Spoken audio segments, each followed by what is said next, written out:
కీర్తనల గ్రంథము 4వ అధ్యాయం చదువుకుందాం.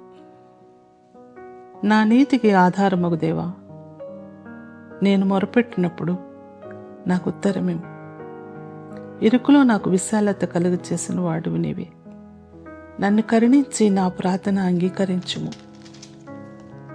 నరులారా, ఎంతకాలము నా గౌరవమును అవమానముగా మార్చెదరు? ఎంతకాలము వ్యర్థమైన దానిని ప్రేమించెదరు? ఎంతకాలము అబద్ధమైన వాటిని వెదికెదరు?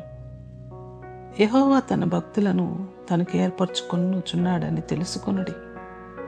నేను యెహోవాకు మొరపెట్టగా ఆయన ఆలకించును. భయము నుండి పాపము చేయకుడి.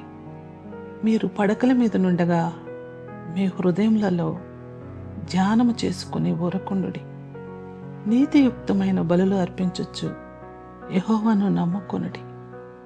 మాకు మేలు చూపువాడెవడని పలుకువారు అనేకులు.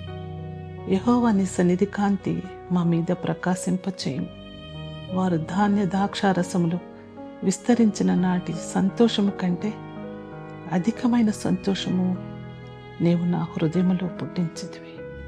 యెహోవా, నెమ్మదితో పండుకొని నిద్రపోదును.